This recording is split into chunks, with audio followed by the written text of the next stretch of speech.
ಇಲ್ಲ. 1498ರಲ್ಲಿ ವಾಸ್ಕೋಡಿ ಗಾಮ ಜಲಮಾರ್ಗವನ್ನ ಭಾರತಕ್ಕೆ ಕಂಡುಹಿಡಿತಾನೆ.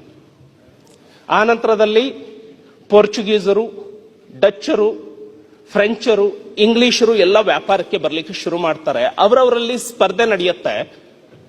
ಇಂಗ್ಲಿಷರು ಡಾಮಿನೆಂಟ್ ಆಗ್ತಾರೆ. ಬ್ರಿಟಿಷ್ ಪಾರ್ಲಿಮೆಂಟ್ಗೆ ಅಥವಾ ಬ್ರಿಟಿಷ್ ಸರ್ಕಾರಕ್ಕೆ ಇವರೇನು ಇಷ್ಟು ವ್ಯಾಪಾರ ಮಾಡಲಿಕ್ಕೆ ಭಾರತಕ್ಕೆ ಹೋಗಿ ಇಲ್ಲಿ ಇಷ್ಟು ಆಸ್ತಿಯನ್ನ ಗಳಿಸ್ತಾ ಇದ್ದಾರೆ, ಇವರು ಹೇಗೆ ಶ್ರೀಮಂತರಾಗ್ತಾ ಇದ್ದಾರೆ, ಈ ಆಲೋಚನೆ ಬ್ರಿಟಿಷ್ ಸರ್ಕಾರಕ್ಕೆ ಪ್ರಾರಂಭ ಆಗತ್ತೆ. ಅವಾಗ ಭಾರತವನ್ನ ಬ್ರಿಟಿಷ್ ಸರ್ಕಾರ ಮಾರುಕಟ್ಟೆಯನ್ನ ಲೀಸ್ಗೆ ಕೊಡತ್ತೆ. ಅದು ಈಸ್ಟ್ ಇಂಡಿಯಾ ಕಂಪನಿಗೆ. 1765ರಲ್ಲಿ ಬ್ರಿಟಿಷ್ ಸರ್ಕಾರ ಈಸ್ಟ್ ಇಂಡಿಯಾ ಕಂಪನಿಗೆ ಭಾರತವನ್ನ ನೀನು ವ್ಯಾಪಾರ ಮಾಡ್ಕೊಂತ ಲೀಸ್ ಕೊಡುತ್ತೆ. ಆ ಪರ್ಮಿಷನ್ ಕೊಡುವಾಗ ಅವರಿಗೆ ಕೆಲವೊಂದು ಪ್ರಾವಿಷನ್ಸ್ ಅನ್ನ ಕೊಡ್ತಾರೆ. ಅದರಲ್ಲಿ ಒಂದು ಪ್ರಾವಿಷನ್, ವ್ಯಾಪಾರವನ್ನ ಸರಳೀಕರಣಗೊಳಿಸಿಕೊಳ್ಳಿಕ್ಕಾಗಿ ಸೈನ್ಯವನ್ನು ಕೂಡ ಈಸ್ಟ್ ಇಂಡಿಯಾ ಕಂಪನಿ ಇಟ್ಕೊಳ್ಬಹುದು ಅಂತ. ಆ ನಂತರದಲ್ಲಿ ಸೈನ್ಯವನ್ನ ಇವರು ಇಟ್ಕೊಳ್ತಾರೆ. ನಮ್ಮ ಭಾರತದ ರಾಜರನ್ನ ಮಾನುಪುಲೇಟ್ ಮಾಡಲಿಕ್ಕೆ ನೋಡ್ತಾರೆ. ಕೆಲವರ ಮಧ್ಯದಲ್ಲಿ ಜಗಳವನ್ನ ಹಚ್ತಾರೆ. ಆ ನಂತರದಲ್ಲಿ ಬಹಳಷ್ಟು ರೆಗ್ಯುಲೇಟಿಂಗ್ ಆಕ್ಟ್ಗಳು ಬರ್ತವೆ. ಈಸ್ಟ್ ಇಂಡಿಯಾ ಕಂಪನಿ ಇಷ್ಟೊಂದು ಡಾಮಿನೆಂಟ್ ಆಗಿ ಹೋಗುತ್ತೆ, ಸಿಪಾಯಿ ದಂಗೆ ಆಗತ್ತೆ 1857ರಲ್ಲಿ. ಬ್ರಿಟಿಷ್ ಸರ್ಕಾರ ಈ ಅವಕಾಶವನ್ನ ಕಾಯ್ತಾ ಇರುತ್ತೆ. ಅವಾಗ ಏನು ಈಸ್ಟ್ ಇಂಡಿಯಾ ಕಂಪನಿಯವರು ಇಷ್ಟೊಂದು ಹಣ ಲೂಟಿ ಮಾಡ್ತಾ ಇದ್ದಾರೆ ಅಂದ್ರೆ ಅಲ್ಲಿ ಎಷ್ಟು ಹಣ ಇರಬಹುದು, ಭಾರತವನ್ನ ಇವರು ಯಾವ ರೀತಿ ಎಕ್ಸ್ಪ್ಲಾಯ್ಟ್ ಮಾಡ್ತಿರಬಹುದು ಅಂತ ಹೇಳಿ ಯಾವಾಗ ಸಿಪಾಯಿ ದಂಗೆ ಆಯ್ತು, ಅವಾಗ ಈಸ್ಟ್ ಇಂಡಿಯಾ ಕಂಪನಿಯ ಅಧಿಕಾರವನ್ನ ಕಿತ್ಕೊಂಡು ಬ್ರಿಟಿಷ್ ಸರ್ಕಾರ ನೇರವಾಗಿ ಆಡಳಿತವನ್ನ ಹೇರುತ್ತೆ. ಇದನ್ನ ಇಂಡಿಯಾ ಆಕ್ಟ್ 1858. ಅಲ್ಲಿಂದ 1909 ಪಾರ್ಲಿಮೆಂಟು, 1919 ಮಾಂಟೆಗೋ ಚಲ್ಮ್ಸ್ಫೋರ್ಡ್ ರಿಪೋರ್ಟ್, ಆ ನಂತರದಲ್ಲಿ ರೌಂಡ್ ಟೇಬಲ್ ಕಾನ್ಫರೆನ್ಸ್ಗಳು ಆಗ್ತವೆ. ಇಂಡಿಯಾ ಆಕ್ಟ್ 1935 ಬರುತ್ತೆ. ರಾಜೀವ್, ಅದರ ಮಧ್ಯದಲ್ಲಿ ಇಂಡಿಯನ್ ಕೌನ್ಸಿಲ್ ಆಕ್ಟ್ 1861 ಬರುತ್ತೆ.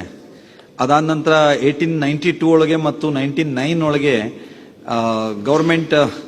ಗವರ್ಮೆಂಟ್ ಆಫ್ ಇಂಡಿಯಾ ಆಕ್ಟ್ಸ್ 1919, 1935 ಹೀಗೆ ಮತ್ತೆ ಮುಂದೆ ಹೋಗುತ್ತೆ. ಅಂದ್ರೆ ಗೊತ್ತಿರೋದೇ ಇದೆಲ್ಲ ದಾಖಲೆಯಲ್ಲಿ ಇರೋದು. ಸನ್ಮಾನ್ಯ ಸಭಾಧ್ಯಕ್ಷರೇ, ನಿಮ್ಮ ಆಸಕ್ತಿಯನ್ನ ನಾನು ಗೌರವಿಸ್ತೇನೆ. ಸಭಾಧ್ಯಕ್ಷ, ಒಂದು ವಿನಂತಿ ಏನು ಅಂದ್ರೆ, ನಾವು ಬ್ರಿಟಿಷರು ಬರೆದ ಇತಿಹಾಸ ಓದಿ ಅದನ್ನ ಸಿಪಾಯಿದಂಗೆ ಅಂತ ಹೇಳ್ತಾ ಇದೀವಿ. ವೀರ್ ಸಾವರ್ಕರ್ ಅದನ್ನ ಮೊದಲ ಸ್ವತಂತ್ರ ಸಂಗ್ರಾಮ ಅಂತ ಕರೆದ್ರು. ನಾವು ಭಾರತೀಯರು ನೋಡೋ ದೃಷ್ಟಿಕೋನ ಬ್ರಿಟಿಷರ ದೃಷ್ಟಿಕೋನದಲ್ಲಿ ನಮ್ಮ ಇತಿಹಾಸ ನೋಡೋದಲ್ಲ, ಭಾರತೀಯರ ದೃಷ್ಟಿಕೋನದಲ್ಲಿ ನೋಡಬೇಕು. ಅದು ನಮ್ಮೆಲ್ಲರಿಗೂ ಒಂದು ಹೆಮ್ಮೆ ತರುವಂತ ಮೊದಲ ಸ್ವತಂತ್ರ ಸಂಗ್ರಾಮವಾಗಿ ಅದನ್ನು ನಾವು ಚಿತ್ರಿಸಬೇಕಾದ ಅವಶ್ಯಕತೆ ಇದೆ. ಮತ್ತು ಅದು ಮೊದಲ ಸ್ವತಂತ್ರ ಸಂಗ್ರಾಮವೂ ಹೌದು. ಸರಿ ರಾಜೀವ್. ಅಧ್ಯಕ್ಷರೇ, ನೀವು ನಿಮ್ಮ ಆಸಕ್ತಿ ಮತ್ತೆ ಉತ್ಸಾಹವನ್ನ ಗೌರವಿಸ್ತೇನೆ. ನೀವು ಟೈಮ್ ಕೊಟ್ರೆ ರೆಗ್ಯುಲೇಟಿಂಗ್ ಆಕ್ಟ್ 1773 ಇಂದಾನು ಇದ್ದೀನಿ ನಾನು. ಸಮಯವನ್ನ ಕಡಿಮೆ ಮಾಡೋಣ ಅಂತ ಹೇಳಿ ಇಲ್ಲಿಗೆ ಬಂದೆ. ಅವಾಗ ಸನ್ಮಾನ್ಯ HK ಪಾಟೀಲ್ರು ಹೇಳ್ತಾರಲ್ಲ, ಸೈಮನ್ ಕಮಿಟಿ ಬರುತ್ತೆ, Indians and dogs are not allowed ಅನ್ನೋ ರೀತಿಯಲ್ಲಿ ಬಂದಿತ್ತು. ಹೋಟೆಲ್ಗಳಲ್ಲಿ ಭಾರತದಲ್ಲಿ ಬ್ರಿಟಿಷ್ ಹೋಟೆಲ್ ಅನ್ನ ಹಾಕೊಳ್ತಿದ್ರು, Indians and dogs are not allowed. Simon committee ಬಂದಾಗ ಹೇಳ್ತಾರೆ, ಭಾರತದಲ್ಲಿ ಇವರಿಗೆ ಇವರದೇ ಆದಂತಹ ಒಂದು ಸಂವಿಧಾನ ಬರ್ಕೊಳ್ಳುವಂತಹ ಯೋಗ್ಯತೆ ಇಲ್ಲ ಅಂತ ಹೇಳ್ತಾರೆ. ಆ ಸಂದರ್ಭದಲ್ಲಿನೇ ನಾವು ಬರೀಬಹುದು ಅಂತ ಹೇಳಿ MN ರಾವ್ ಅವರು 1934ನಲ್ಲಿ the constitution of free India ಅಂತ ಹೇಳಿ ಮೊದಲು ಕೊಡ್ತಾರೆ. ಆ ನಂತರದಲ್ಲಿ Lahore MN Roy, Manavendranath Rai, he was the first communist international. Yes. MN Roy ಅವರು ಕಮ್ಯುನಿಸ್ಟ್ ಪಾರ್ಟಿಗೆ ಸೇರಿದವರು. ಮೊದಲು ಕಾನ್ಸ್ಟಿಟ್ಯೂಷನ್ ಅನ್ನ ಇದು ಕೊಡ್ತಾರೆ. ಆ ನಂತರದಲ್ಲಿ ಇದು ಮತ್ತೆ ಬೇರೆ ಕಡೆ ಚರ್ಚೆ ಹೋಗಬಾರ್ದು ಅಂತ ನಾನು ಡೀಪಿಗೆ ಹೋಗ್ತಾ ಇಲ್ಲ. ಆವಾಗ ಭಾರತ ರಾಷ್ಟ್ರೀಯ ಕಾಂಗ್ರೆಸ್ ನಲ್ಲಿ ಚರ್ಚೆ ಆಗತ್ತೆ, ಕಮ್ಯುನಿಸ್ಟ್ ಪಾರ್ಟಿಯವರು ಫಸ್ಟ್ ಕಾನ್ಸ್ಟಿಟ್ಯೂಷನ್ ಇದು ಮಾಡಿದ್ರು, ನಮ್ಮದು ಏನು ಅಂತ. ಆ ನಂತರದಲ್ಲಿ ಲಾಹೋರ್ ಒಪ್ಪಂದ ಇದೆಲ್ಲ ಆಗತ್ತೆ. ಸನ್ಮಾನ್ಯ ಸಭಾಧ್ಯಕ್ಷರೇ, ಸೆಕೆಂಡ್ ವರ್ಲ್ಡ್ ವಾರ್ 1939ನಲ್ಲಿ ಪ್ರಾರಂಭ ಆಗಿ 1945ಗೆ ಬರುತ್ತೆ. Churchill was the prime minister. Clement Attlee ಬಹಳ ದೊಡ್ಡ ಹೋರಾಟವನ್ನ ಅಲ್ಲಿ ಮಾಡ್ತಾರೆ ರಿಪಬ್ಲಿಕನ್ ಪಾರ್ಟಿಯಿಂದ. ಚರ್ಚಿಲ್ಲಿನ ವಿದೇಶಾಂಗ ನೀತಿಯಿಂದಾಗಿ ಇವತ್ತು ನಮ್ಮ ಅರ್ಥವ್ಯವಸ್ಥೆ ಕುಸಿದು ಹೋಗ್ತಾ ಇದೆ. ಹಾಗಾಗಿ ಚರ್ಚಿಲ್ನ ವಿದೇಶಾಂಗ ನೀತಿ ಇಲ್ಲ, ಅಲ್ಲದೆ ನಾನು ಅಧಿಕಾರಕ್ಕೆ ಬಂದ್ರೆ ಈ ಕಲೋನಿಯಲ್ ಸ್ಟೇಟ್ಗಳಿಗೆ, ವಸಾಹತುಗಳಿಗೆ ಸ್ವಾತಂತ್ರ್ಯ ಕೊಡ್ತೀನಿ ಅಂತ ಹೇಳಿ ಅವರ ಎಲೆಕ್ಷನ್ ಅಜೆಂಡಾ ಇರುತ್ತೆ. ಇಲ್ಲಿ ಕ್ರಾಂತಿಕಾರಿಗಳ ಹೋರಾಟ ಆಗತ್ತೆ, ಎಲ್ಲದೂ ಆಗತ್ತೆ. 1945 ನಲ್ಲಿ ಎರಡನೇ ಮಹಾಯುದ್ಧ ಕ್ಲೋಸ್ ಆಗತ್ತೆ, ಅಲ್ಲಿ ಚುನಾವಣೆ ಆಗತ್ತೆ. ಕ್ಲೆಮೆಂಟ್ ಆಟ್ಲೆ ಅವರು ಅಧಿಕಾರಕ್ಕೆ ಬರ್ತಾರೆ. ಕ್ಲೆಮೆಂಟ್ ಆಟ್ಲೆ ಅಧಿಕಾರಕ್ಕೆ ಬಂದ ಮೇಲೆ ಕ್ಯಾಬಿನೆಟ್ ಕಮಿಟಿಯನ್ನ ನಮ್ಮ ಭಾರತಕ್ಕೆ ಕಳಿಸ್ತಾರೆ 1946 ಅಲ್ಲಿ. In the month of if subject to correction May month ಅಲ್ಲಿ 1946 ಮೇ ನಲ್ಲಿ ಕ್ಯಾಬಿನೆಟ್ ಕಮಿಟಿ ಬರುತ್ತೆ. ಕ್ಯಾಬಿನೆಟ್ ಕಮಿಟಿಗೆ 2 ಅಜೆಂಡಾಗಳು ಇರ್ತವೆ. ಏನು? ಒಂದು agenda peaceful transfer of power, ಎರಡನೇದು framing the constituent assembly to form the constitution, to frame the constitution. ಸನ್ಮಾನ್ಯ ಸಭಾಧ್ಯಕ್ಷರೇ, ಅವಾಗ ಪ್ರಿನ್ಸ್ಲೆ ಸ್ಟೇಟ್ಗಳು ಇದ್ವು, ಗವರ್ನರ್ಸ್ ಪ್ರಾವಿನ್ಸ್ಗಳು ಇದ್ವು. ಪ್ರಿನ್ಸ್ಲೆ ಸ್ಟೇಟ್ಗಳು ಅಂದ್ರೆ ಅಲ್ಲಿಯ ರಾಜರು ಆಡಳಿತವನ್ನ ಮಾಡ್ತಿದ್ರು, ಸ್ವಲ್ಪ ಬ್ರಿಟಿಷರಿಗೆ ಗೌರವ ಹಣವನ್ನ ಕೊಡ್ತಿದ್ರು. ನೇರವಾಗಿ ಗವರ್ನರ್ಸ್ ಪ್ರಾವಿನ್ಸ್ ಅಲ್ಲಿ ಇವರು ಆಡ್ತಾರೆ. ಜುಲೈನಲ್ಲಿ ಕಾನ್ಸ್ಟಿಟ್ಯೂಯೆಂಟ್ ಅಸೆಂಬ್ಲಿಗೆ ಒಂದು ಚುನಾವಣೆ ನಡೆಯುತ್ತೆ. It was not direct election. ಅಲ್ಲಿಯ ಎಲೆಕ್ಟೆಡ್ ಬಾಡೀಸ್ ಇಂದ ಇವ್ರನ್ನ ಎಲೆಕ್ಟ್ ಮಾಡಿ ಕಳಿಸ್ತಾರೆ. ಸೊ 2 ಕಡೆಯಿಂದ ಬರ್ತಾರೆ ಸನ್ಮಾನ್ಯ ಸಭಾಧ್ಯಕ್ಷರೇ. ಒಂದು, ಗವರ್ನರ್ಸ್ ಪ್ರಾವಿನ್ಸ್ ನಿಂದ 296 ಜನ ಬರ್ತಾರೆ. ಪ್ರಿನ್ಸ್ಲೆ ಸ್ಟೇಟ್ ನಿಂದ 93 ಜನ ಆಯ್ಕೆಯಾಗಿ ಬರ್ತಾರೆ. ಪ್ರಿನ್ಸ್ಲೆ ಸ್ಟೇಟ್ ನಲ್ಲಿ ಎಲೆಕ್ಷನ್ ಆಗಲ್ಲ, ಅವರು ದೇ ಆರ್ ನಾಮಿನೇಟೆಡ್. ಟೋಟಲ್ 389. ಇದನ್ನು ಯಾವ ಫಾರ್ಮುಲಾ ಮೇಲೆ ಮಾಡ್ತಾರೆ ಅಂದ್ರೆ 10 ಲಕ್ಷ ಜನಸಂಖ್ಯೆಗೆ ಒಬ್ಬ ಸಂವಿಧಾನ ರಚನಾ ಸಮಿತಿಯ ಸದಸ್ಯ ಆಗಬೇಕು ಅಂತ. ಅಂದ್ರೆ ಅವತ್ತಿನ ಜನಸಂಖ್ಯೆ ಬಹುತೇಕ ಒಂದು 39 ಕೋಟಿ ಇತ್ತು ಅಂತ. ಸನ್ಮಾನ್ಯ ಸಭಾಧ್ಯಕ್ಷರೇ, ಆ ಸಂದರ್ಭದಲ್ಲಿ ಕಾನ್ಸ್ಟಿಟ್ಯೂಯೆಂಟ್ ಅಸೆಂಬ್ಲಿ ಫಾರ್ಮ್ ಆಗತ್ತೆ. ಒಟ್ಟು 389 ಜನರದ್ದು. ಅವತ್ತು ಭಾರತ ಅಂದ್ರೆ ಇವತ್ತಿನ ಬಾಂಗ್ಲಾದೇಶ, ಇವತ್ತಿನ ಭಾರತ ಮತ್ತು ಇವತ್ತಿನ ಪಾಕಿಸ್ತಾನ, ಇಷ್ಟು ಭೂಪ್ರದೇಶಕ್ಕೆ ಕಾನ್ಸ್ಟಿಟ್ಯೂಯೆಂಟ್ ಅಸೆಂಬ್ಲಿ ಫಾರ್ಮ್ ಆಗತ್ತೆ. ಸನ್ಮಾನ್ಯ ಸಭಾಧ್ಯಕ್ಷರೇ, ಒಟ್ಟು 11 ಗವರ್ನರ್ಸ್ ಪ್ರಾವಿನ್ಸ್ಗಳು ಇದ್ವು.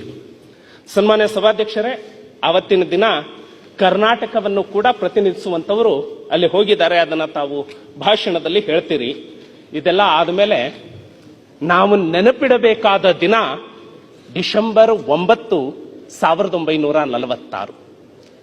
ಇವತ್ತಿನ ಪಾರ್ಲಿಮೆಂಟಿನ ಸೆಂಟ್ರಲ್ ಹಾಲ್ನಲ್ಲಿ ಕಾನ್ಸ್ಟಿಟ್ಯೂಯೆಂಟ್ ಅಸೆಂಬ್ಲಿ ಮೊದಲ ಬಾರಿ ಸಭೆ ಸೇರುತ್ತೆ. 211 ಜನ ಭಾಗವಹಿಸ್ತಾರೆ ಅದರಲ್ಲಿ. ಸೊ ಒಟ್ಟಾರೆ ಆಯ್ಕೆ ಆಗಿದ್ದು 389 ಜನ. ಅಲ್ಲಿ ಬಂದಿದ್ದು ಮಾತ್ರ 211 ಮಾತ್ರ. ಯಾಕೆ ಅಂದ್ರೆ ಮುಸ್ಲಿಂ ಲೀಗ್ ಅದರಲ್ಲಿ ಭಾಗವಹಿಸೋದಿಲ್ಲ. ಮತ್ತೆ ಪ್ರೊವಿನ್ಸಸ್ ಇಂದ ಏನು ರಾಜರುಗಳು ಇರ್ತಾರೆ, ಆ ಪ್ರಿನ್ಸ್ಲೆ ಸ್ಟೇಟ್ ನಿಂದ ಅವರು ಕೂಡ ಭಾಗವಹಿಸೋದಿಲ್ಲ. 211 ಜನ ಸೇರಿ ಸಚ್ಚಿದಾನಂದ ಸಿನ್ಹಾ ಅವರನ್ನ ತಾತ್ಕಾಲಿಕ ಅಧ್ಯಕ್ಷರನ್ನಾಗಿ ಮಾಡ್ತಾರೆ. ಸನ್ಮಾನ್ಯ ಸಭಾಧ್ಯಕ್ಷರೇ, ನಾನು ಕಾನ್ಸ್ಟಿಟ್ಯೂಯೆಂಟ್ ಅಸೆಂಬ್ಲಿಯ ಡಿಬೇಟ್ ಅನ್ನು ಓದ್ತಾ ಇರುವಾಗ ಅವತ್ತು 3 ದೇಶಗಳು ನಮಗೆ ಶುಭಾಶಯ ಕೋರ್ತವೆ. ಅಮೆರಿಕ, ಚೀನಾ ಮತ್ತೆ ಆಸ್ಟ್ರೇಲಿಯಾ. ಸಚ್ಚಿದಾನಂದ ಸಿನ್ಹಾ ಅವರಿಗೆ ಶುಭಾಶಯವನ್ನ ಕೋರ್ತವೆ. ಆ ಶುಭಾಶಯ ಏನಂತ ಕೋರಿದ್ದಾರೆ ಅಂತ ಹೇಳಿ ಈ ಸದನಕ್ಕೆ ನಮಗೆ ಗೊತ್ತಿರಬೇಕು, ಈ ರಾಜ್ಯಕ್ಕೆ ಗೊತ್ತಿರಬೇಕು. ಸನ್ಮಾನ್ಯ ಸಭಾಧ್ಯಕ್ಷರೇ,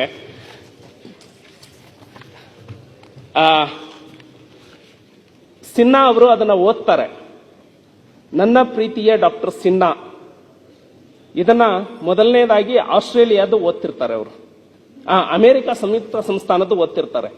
ಅಮೆರಿಕ ಸಂಯುಕ್ತ ಸಂಸ್ಥಾನ ಪ್ರಭಾರಿ ರಾಜ್ಯ ಕಾರ್ಯದರ್ಶಿ ಗೌರವಾನ್ವಿತ ಡೀನ್ ಅಚೇಸನ್ ಅವರಿಂದ ಈಗಷ್ಟೇ ಸ್ವೀಕರಿಸಿದ ತಂತಿ ಸಂದೇಶವನ್ನು ಈ ಪತ್ರದೊಳಗೆ ಕಳುಹಿಸಲು ನನಗೆ ಅಪಾರ ಸಂತೋಷವಾಗುತ್ತದೆ. ಏನ್ ಹೇಳ್ತಾರೆ? ಡಿಸೆಂಬರ್ 9ನೇ ತಾರೀಕು ಸಮೀಪಿಸುತ್ತಿದ್ದಂತೆ ಸಂವಿಧಾನ ರಚನಾ ಸಭೆಯ ತಾತ್ಕಾಲಿಕ ಅಧ್ಯಕ್ಷರಾದ ನಿಮಗೆ ಮತ್ತು ನಿಮ್ಮ ಮೂಲಕ ಭಾರತದ ಜನತೆಗೆ ಸಂಯುಕ್ತ ಸಂಸ್ಥಾನಗಳ ಸರ್ಕಾರ ಮತ್ತು ಸಂಯುಕ್ತ ಸಂಸ್ಥಾನಗಳ ಜನತೆಯ ಪರವಾಗಿ ನೀವು ಕೈಗೊಳ್ಳುತ್ತಿರುವ ಮಹಾನ್ ಕಾರ್ಯವು ಯಶಸ್ವಿಯಾಗಿ ಮುಕ್ತಾಯವಾಗಲೆಂದು ಹೃತ್ಪೂರ್ವಕವಾದ ಶುಭ ಕಾಮನೆಗಳನ್ನು ಸಲ್ಲಿಸುತ್ತೇನೆ. ಮುಂದಿನ ವರ್ಡ್ ಇಂಪಾರ್ಟೆಂಟು. ಮನುಕುಲದ ಶಾಂತಿ, ಸ್ಥಿರತೆ ಮತ್ತು ಸಾಂಸ್ಕೃತಿಕ ಏಳಿಗೆಗೆ ಭಾರತದ ಕೊಡುಗೆ ಅಪಾರವಾದದ್ದು. ಜಗತ್ತಿನಾದ್ಯಂತ ಸ್ವಾತಂತ್ರ್ಯ ಪ್ರೇಮಿಗಳು ಗಾಢವಾದ ಆಸಕ್ತಿ ಮತ್ತು ಭರವಸೆಗಳೊಡನೆ ನಿಮ್ಮ ಪರ್ಯಾಲೋಚನೆಗಳನ್ನು ಗಮನಿಸುತ್ತಿದ್ದಾರೆ. ಇದನ್ನ ಅಮೆರಿಕ ಹೇಳುತ್ತೆ.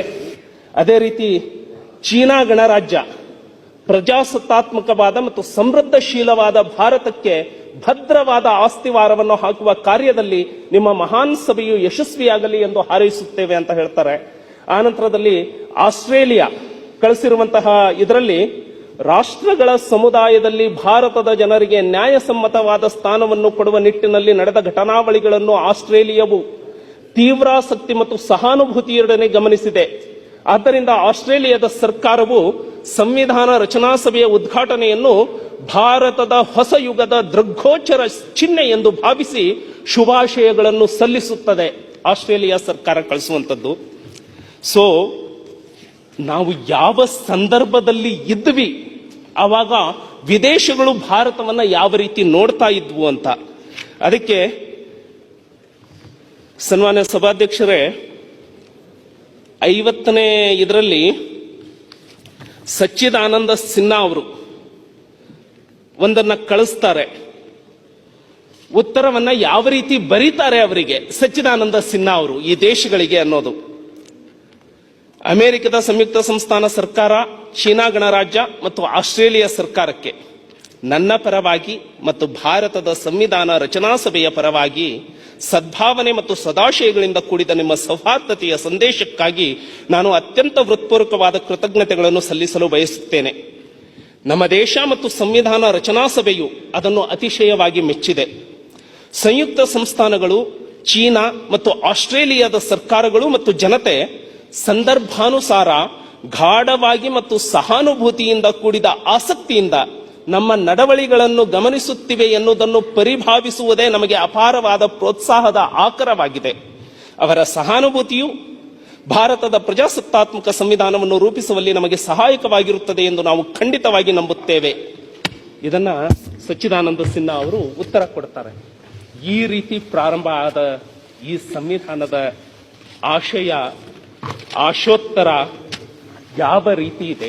ಸನ್ಮಾನ್ಯ ಸಭಾಧ್ಯಕ್ಷರೇ, ಸಂವಿಧಾನ 3 ಭಾಗಗಳನ್ನು ಹೊಂದಿದೆ.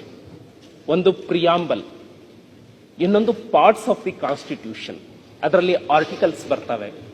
ಇನ್ನೊಂದು ಶೆಡ್ಯೂಲ್ ಇದೆ.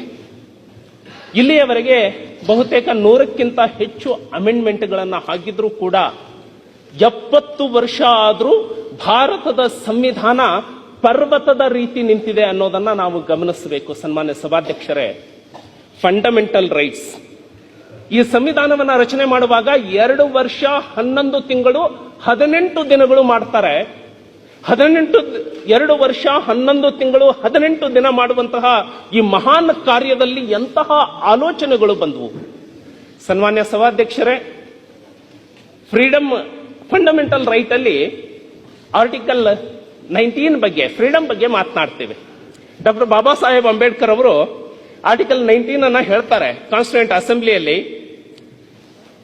ಈ ದೇಶದಲ್ಲಿ ಹುಟ್ಟಿದ ಪ್ರತಿಯೊಬ್ಬ ವ್ಯಕ್ತಿಗೆ ಆರ್ಟಿಕಲ್ 19 ಸಬ್ ಕ್ಲಾಸ್ 1 ಹೇಳ್ತಾರೆ, ಮಾತನಾಡುವ ಹಕ್ಕನ್ನ ಕೊಡ್ತವೆ, ಸಂಘ ಮಾಡಿಕೊಳ್ಳುವಂತಹ ಹಕ್ಕನ್ನ ಕೊಡ್ತವೆ, ಈ ಭಾರತ ದೇಶದ ಪೂರ್ಣ ಭಾಗಕ್ಕೆ ಪ್ರವಾಸ ಮಾಡುವಂತಹ ಹಕ್ಕನ್ನ ಕೊಡ್ತವೆ, ಅವರಿಗೆ ಇಷ್ಟ ಬಂದಂತಹ ಹುದ್ದೆಯನ್ನ ಮಾಡುವಂತಹ ಹಕ್ಕನ್ನ ಕೊಡ್ತವೆ, ಪ್ರಾಪರ್ಟಿ ರೈಟ್ ಅನ್ನ ಕೊಡ್ತಾರೆ, ಆಮೇಲೆ ತೆಗೆದು ಹಾಕ್ತಾರೆ.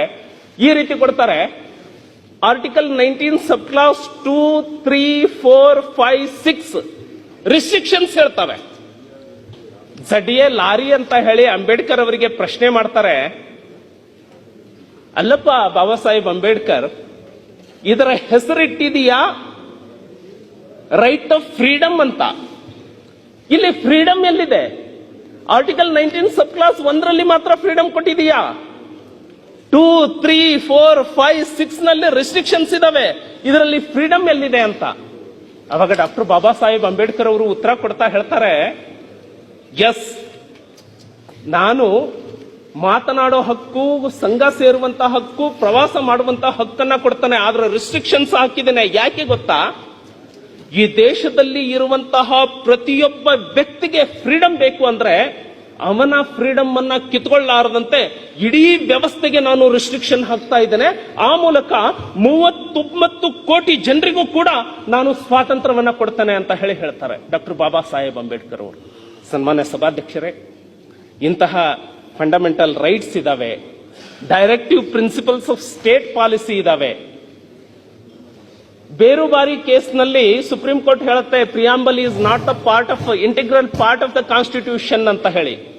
ನಂತರ ಮಿನರ್ವಾ ಮಿಲ್ಸ್ ಕೇಸ್ನಲ್ಲಿ, ಕೇಶವಾನಂದ ಭಾರತಿ ಕೇಸಲ್ಲಿ it is the part, integral part of the constitution, you cannot amend basic feature of the Indian constitution ಅಂತ. ಇಂತಹ ಅದ್ಭುತವಾದಂತಹ ಈ ಸಂವಿಧಾನವನ್ನ ನಾವು ಅರ್ಥ ಮಾಡ್ಕೊಂಡ್ವಿ ಅಂದ್ರೆ ನಮ್ಮಲ್ಲಿ ನಮ್ಮ ನಾಲಿಗೆಯಿಂದ ಅಂತಹ ಮಾತುಗಳು ಬರಲಿಕ್ಕೆ ಸಾಧ್ಯ ಇಲ್ಲ. ನಮ್ಮ ಭಾವನೆಯಿಂದ ಈ ದೇಶ ವಿರೋಧಿ ಚಟುವಟಿಕೆಗಳು ನಡೀಲಿಕ್ಕೆ ಸಾಧ್ಯ ಇಲ್ಲ. ಅಂತಹ ಸಂವಿಧಾನದ ಬಗ್ಗೆ ಚರ್ಚೆಯನ್ನ ಮಾಡಲಿಕ್ಕೆ ಅವಕಾಶ ಕೊಟ್ರಿ. ಸೊ ಇಂತಹ ಒಂದು ಹೊಸ ಪ್ರಯೋಗ ಮಾಡಿದ್ದಕ್ಕೆ ತಮ್ಮನ್ನು ಕೂಡ ಸ್ವಾಗತಿಸ್ತಾ, ಸನ್ಮಾನ್ಯ ಸಭಾಧ್ಯಕ್ಷರೇ, ಈ ರೀತಿಯ ಪ್ರಯೋಗಗಳು ಮತ್ತೆ ನಡೀತಾ ಇರಲಿ. ಕೃಷಿ ಬಗ್ಗೆ ನೀವು ಮಾತನಾಡಬಹುದು, ಶೋಷಿತ ಸಮುದಾಯಗಳ ಬಗ್ಗೆ ನೀವು ಮಾತನಾಡಬಹುದು, ರೈತರು ಅನುಭವಿಸ್ತಾ ಇರುವಂತಹ ಸಮಸ್ಯೆಗಳು, ಕಾರ್ಮಿಕರ ಸಮಸ್ಯೆಗಳ ಬಗ್ಗೆನೂ ಕೂಡ ಇಂತಹ ವಿಶೇಷ ಚರ್ಚೆಗಳಿಗೆ ಈ ಸದನ ಸಾಕ್ಷಿಯಾಗಲಿ ಅಂತ ಹೇಳ್ತಾ, ಇಂತಹ ಒಂದು ಪ್ರಸ್ತಾವವನ್ನ ತಾವು ತಂದಿದ್ದಕ್ಕೆ ತಮಗೂ ಕೂಡ ಕೃತಜ್ಞತೆಗಳನ್ನ ಸಲ್ಲಿಸ್ತಾ, ಮಾತನಾಡಲಿಕ್ಕೆ ಅವಕಾಶ ಮಾಡಿಕೊಟ್ಟಿದ್ದಕ್ಕೆ ತಮಗೆ ವಂದಿಸ್ತಾ ನನ್ನ ಮಾತು ಮುಗಿಸ್ತಾನೆ. ಧನ್ಯವಾದ. ರಾಜೀವ್, ಎಕ್ಸಲೆಂಟ್. ನೋಡಿದ್ರೆ PhD ಮಾಡಿದಾಗೆ ಇದೆ ನೀವು.